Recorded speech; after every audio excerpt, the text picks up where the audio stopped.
بسم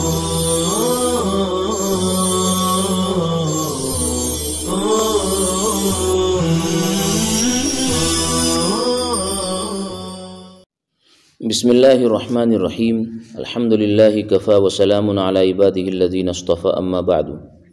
وصلی اللہ علی النبی الکریم وآلہ وصحبہ اجمعین فلو اتم مسافر وقعد فی الاولى تم فرضه واساء لتاخیر السلام وشبہۃ عدم قبول صدقۃ اللہ تعالی وما زاد نفل وإن لم يقعد بطل فرضه لترک القعدۃ وہی فرض علیہ۔ اگر مسافر نے نماز مکمل کیا، یعنی 2 کی بجائے اس نے 4 پڑھی، وقعد فی الاولی، اور پہلے قاعدے میں بیٹھا، تم فرضہ، تو اس کا یہ فرض مکمل ہو گیا، واساء، لیکن اس نے جو ایسا کیا یہ برا کیا، لتاخیر السلام، سلام کے مؤخر ہونے کی وجہ سے، وشبہۃ عدم قبول صدقۃ اللہ تعالی، اور اللہ تعالیٰ کی طرف سے صدقے کو قبول نہ کرنے کے شبہ کی وجہ سے۔ اس عبارت میں دراصل علماء کے مابین اس اختلاف کو بتایا جا رہا ہے کہ نماز میں قصر کرنا عزیمت ہے یا رخصت ہے، یعنی 2 پڑھنا یہ عزیمت ہے یا 4 پڑھنا، قصر کرنا عزیمت ہے یا رخصت، یعنی 2 پڑھنا یہ عزیمت کہلائے گا یا رخصت کہلائے گا۔ چنانچہ امام شافعی رحمۃ اللہ علیہ فرماتے ہیں کہ مسافر کی فرض نماز 4 رکعت ہے اور قصر کرنا یہ رخصت ہے، جبکہ احناف کہتے ہیں کہ مسافر کے حق میں 2 رکعتیں ہی فرض ہے اور 4 کا پڑھنا یہ گناہ لازم کرے گا، اس سے یہ گنہگار ہوگا۔ حضرت امام شافعی رحمۃ اللہ علیہ کہتے ہیں کہ مسافر کی فرض نماز 4 رکعت ہے اور 4 رکعت ہے اور قصر دونوں جائز ہیں، یعنی 4 پڑھے اور 2 پڑھے دونوں جائز ہیں، اور 4 کا پڑھنا مکمل پڑھنا افضل ہے ان کے نزدیک۔ ہمارے نزدیک قصر کرنا ضروری ہے، 4 پڑھی تو گنہگار ہوگا۔ اب اس اختلاف کا ثمرہ یوں نکلتا ہے کہ رباعی نماز میں دوسری رکعت کے بعد قاعدہ کرنا، اسی کو کہا وقعد فی الاولی، ہمارے نزدیک فرض ہے، یعنی رباعی نماز ہے تو اس میں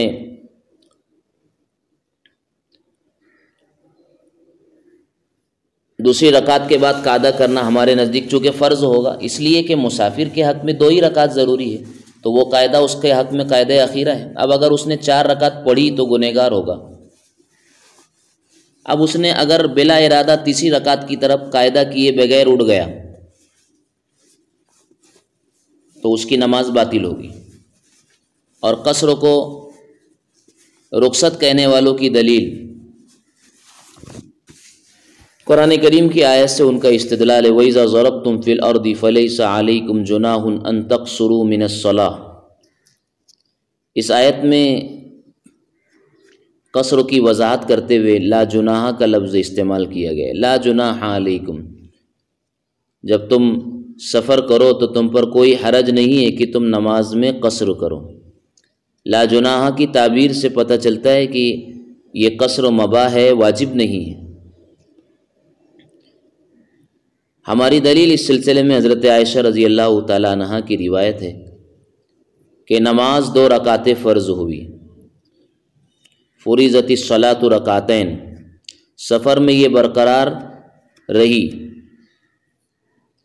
اقرت فی السفر، اور حضر میں بڑھا دی گئی، وزیدت فی السفر وزیدت فی الحضر۔ ایک روایت میں کہ اللہ نے تمہارے نبی صلی اللہ علیہ وسلم کی زبان مبارک پر حضر میں 4 رکعتیں اور سفر میں 2 رکعتیں فرمائی۔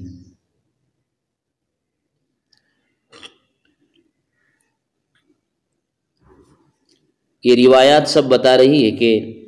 اصلاً مسافر پر 2 ہی رکعت فرض ہے، اور وشبہتی عدمی قبول صدقۃ اللہ،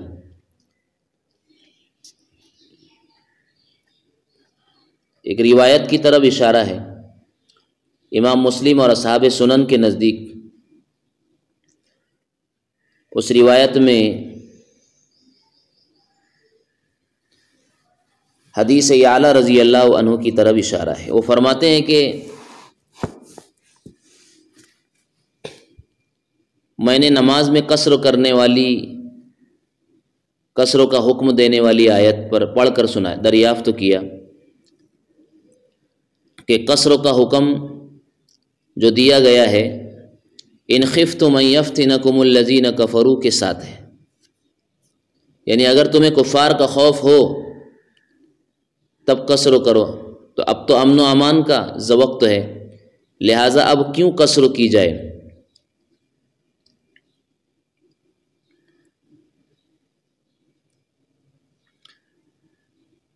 تو حضرت عمر نے فرمایا کہ تم عجیب بات کرتے ہو، میں نے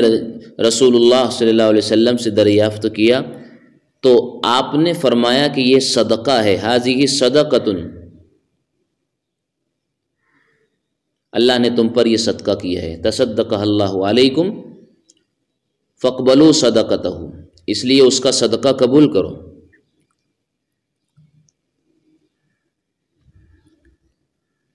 تو گویا وہ مسافر جو بجائے 2 کے 4 پڑھ رہا ہے وہ اللہ کی طرف سے ملنے والے اس صدقے کو گویا قبول نہیں کر رہا ہے، اس بات کا بھی شبہ ہے۔ وما زاد نفل، اب اگر 2 رکعت پر وہ بیٹھ چکا ہے تو جو 2 رکعت زائد ہے وہ نفل ہوگی۔ وَإِن لَّمْ يَقْعُدْ بَطَلَ فَرْضُ، اور اگر نہیں بیٹھا تو اس کا فرض باطل ہو گیا، اس لیے کہ ہمارے نزدیک 2 ہی رکعت مسافر کے لیے جب ہے تو قاعدہ اولا جو ہے اس کے لیے قاعدہ فرض ہے، وہی قاعدہ اخیرہ ہے، وہی فرض ہے،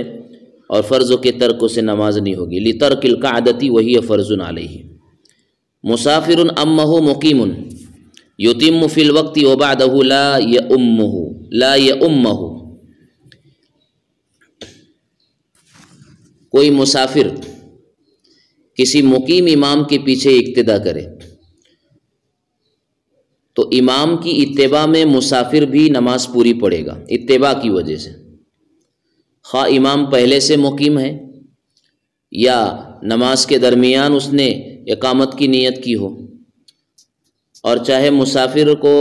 پوری نماز ملی ہو یا بیچ میں شریک ہوا ہو، ہر صورت میں اتباع امام کی وجہ سے یہ مسافر نماز پوری پڑھے گا، یہاں تک کہ اگر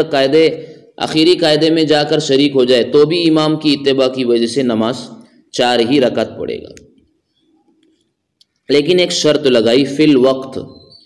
کہ نماز وقت کے اندر پڑھی جائے، اور اگر امام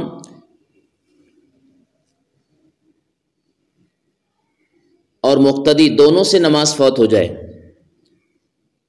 اور وہ قضا پڑھنے لگے تو اب مقیم امام کے پیچھے مسافر کا اقتدا کرنا جائز نہیں ہے۔ وقت نکلنے کے بعد وہ پڑھ رہا ہے نماز اپنی، تو اب کسی مسافر کو اس کی اتباع جائز نہیں ہے۔ اس کی وجہ وہ قاعدہ کلیہ ہے کہ وقت کے اندر ہو تو امام کی اتباع میں مسافر کی نماز 4 رکعت ہو جاتی ہے، لیکن وقت گزر جائے تو نماز 2 رکعت کی ہی رہ جاتی ہے، اور اس میں کسی طرح کا کوئی تغیر اور تبدیلی نہیں آتی۔ لہذا وقت نکل جانے کی صورت میں کوئی مسافر کسی مقیم کی اقتدا نہ کرے۔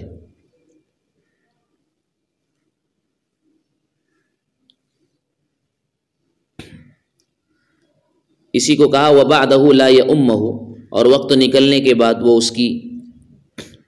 اتباع نہ کرے، اقتدا نہ کرے۔ اس فی الوقت يَصِيرُ فَرْضُهُ أَرْبَعًا بِالتَّبْعِيَّةِ، اس لیے کہ وقت کے اندر اس کا فرض تابع ہونے کی وجہ سے 4 ہو جاتا ہے۔ وبعد الوقت لا يتغیر فرض اصلا، اور وقت نکلنے کے بعد اس کا فرض بالکل بدلتا نہیں ہے، یعنی وہ 2 ہی رکعت رہتے ہیں۔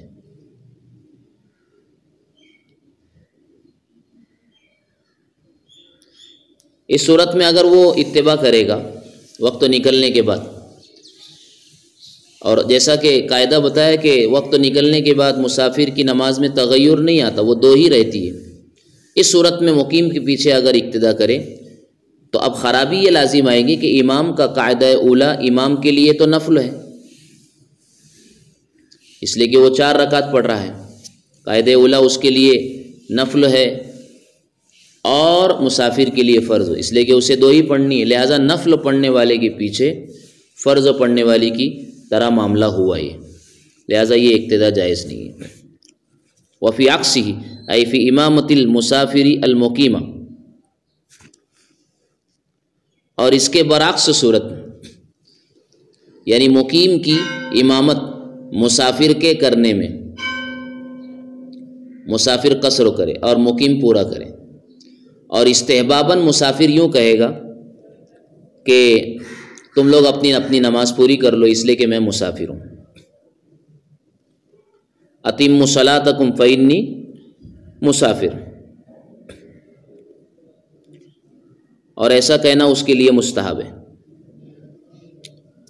یعنی اگر کسی مسافر کو امام بنایا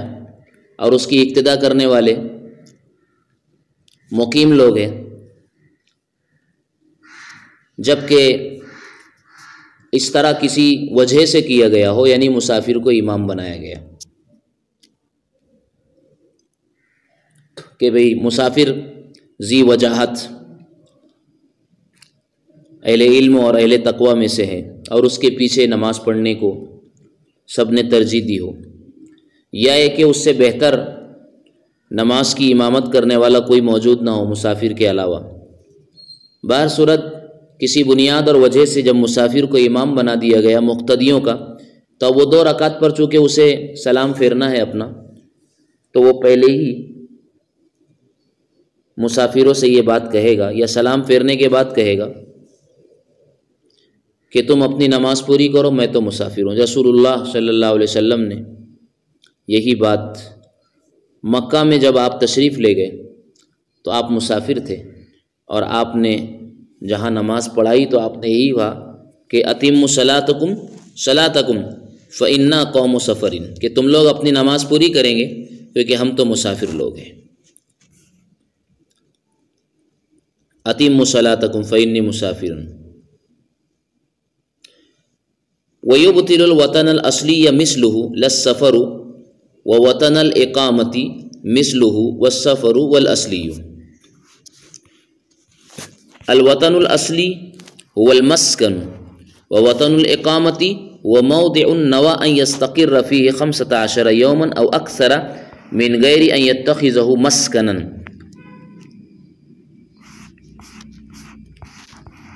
یہاں سے مختلف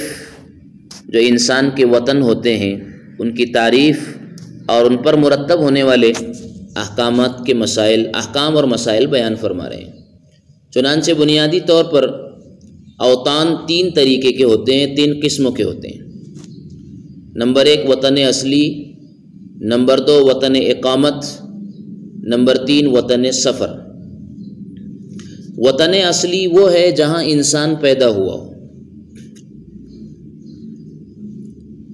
اور اسی جائے پیدائش میں وہ زندگی گزارے،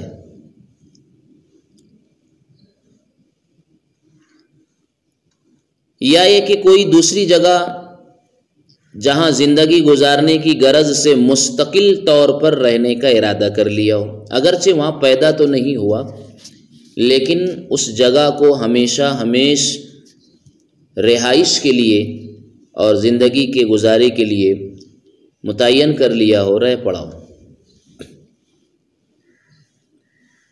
تو وطن اصلی ہے۔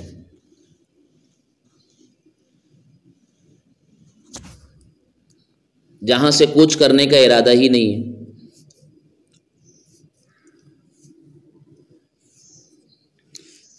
المبسوط میں یہ کہ جس میں وہ پرورش پائے یا اسے وطن بنا لے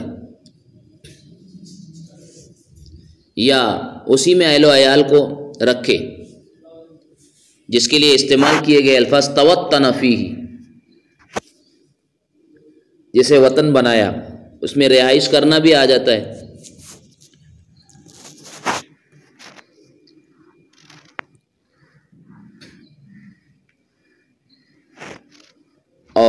وطن اقامت جہاں 15 دن یا اس سے زائد ٹھہرنے کی نیت سے آدمی رکے وہ وطن اقامت ہوتا ہے، اور وطن سفر جہاں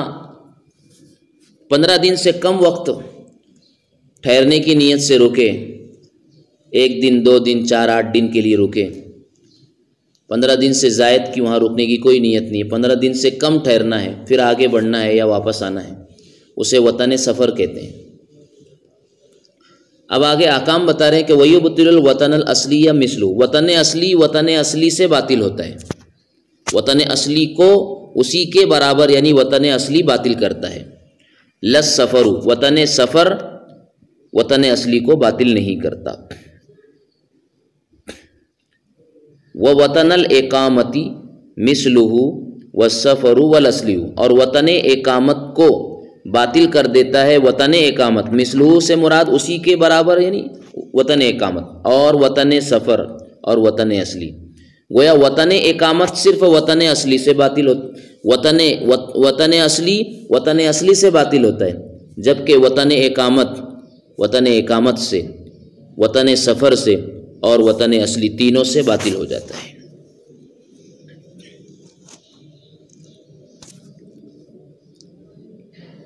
وطن اصلی سے باطل ہو جاتا ہے، اس سلسلے میں بہت مضبوط دلیل و واقعہ ہے کہ رسول اللہ صلی اللہ علیہ وسلم جب حضرات صحابہ کے ہمراہ فتح مکہ کے موقع پر مکہ میں داخل ہوئے تو آپ علیہ الصلاۃ والسلام اور آپ کے صحابہ نے وہاں پر قصر کیا، حالانکہ مکہ رسول اللہ صلی اللہ علیہ وسلم کا جائے پیدائش تھا اور جائے رہائش بھی رہ چکا تھا، لیکن ہجرت کر کے آپ علیہ الصلاۃ والسلام نے مدینہ کو اپنا وطن بنا لیا تھا۔ تو اب مدینہ کو وطن بنا لینے سے مکہ کا جو وطن تھا، جو جائے پیدائش بھی تھا، وہ باطل ہو گیا، اس لیے وہاں آپ نے یعنی مکہ میں آپ نے قصر فرمائی، اور جب امامت کی تو آپ نے یہی کہا کہ ہم مسافر لوگ ہیں، تم اپنی نمازیں مکمل کریں۔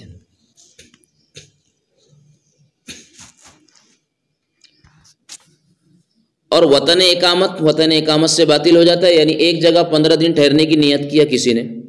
اور وہاں سے اٹھ کر کے کسی اور جگہ کو 15 دن ٹھہرنے کی نیت کے ارادے سے وہاں رک گیا اور ٹھہر گیا، تو پچھلا جو وطن اقامت تھا وہ باطل ہو گیا۔ ایسی اگر وطن اقامت یعنی جہاں 15 دن ٹھہرنے کی نیت کیا اور 15 دن سے پہلے وہاں سے کوچ کر لیا، سفر شروع کر دیا، تو بھی وطن اقامت باطل ہو گیا۔ ایسے ہی وطن اقامت سے اٹھ کر اور نکل کر کے اپنے وطن اصلی میں آ گیا تو وطن اصلی میں آنے سے وطن اقامت باطل ہو گیا۔ آگے تعریف فرمائی کہ الوطن الاصلی هو المسکن، وطن اصلی مسکن کو کہتے ہیں، اس میں جائے پیدائش بھی ہے، اور مسکن یعنی جس کو ہمیشہ رہنے کے لیے اپنا ٹھکانہ بنا لیا ہو، جہاں سے کوچ کرنے کا مستقبل میں کوئی ارادہ نہ ہو۔ وطن الاقامتی ہوا موضع النوا یستقر فیہ 15 یوما، وطن اقامت وہ جگہ ہے جہاں پر 15 دن یا اس سے زائد قرار اور رہنے کی اور ٹھہرنے کی نیت کیا ہو، من غیر ان یتخذہ مسکنا، اسے مسکن یعنی دائمی قرارگاہ اور دائمی مسکن اور ٹھکانہ بنائے بغیر۔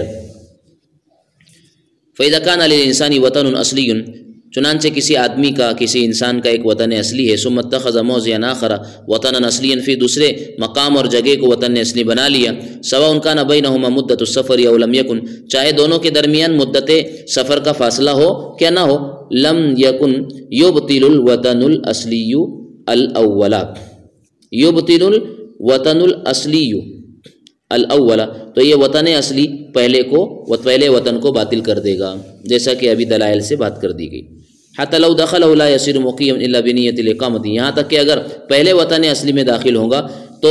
مقیم نہیں بنے گا مگر نیت اقامت سے، مقیم نہیں بنے گا مگر نیت۔ یہ ولیس بینہما مدت السفر او لم یکن سواء کان بینہما مدت السفر، اور یہ قید اتفاقی، اس لیے کہ اگر دونوں وطنوں کے درمیان مدت سفر کی مساوت نہ بھی ہو تو بھی پہلے کو چھوڑ کر دوسرے کو وطن اصلی بنا لینے سے وہ باطل ہو جاتا ہے، پہلا وطن باطل ہو جاتا ہے۔ البتہ اگر دونوں کے درمیان مدت سفر کی مسافت ہو تو محض سفر سے وطن اقامت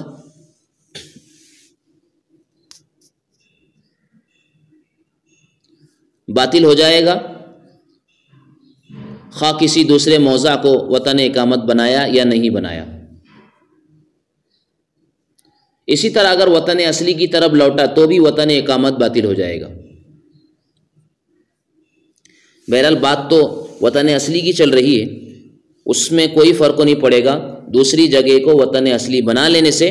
پہلا وطن اصلی باطل ہو جاتا ہے، چاہے دونوں کے درمیان فاصلہ مدت سفر والا ہو یا نہ ہو۔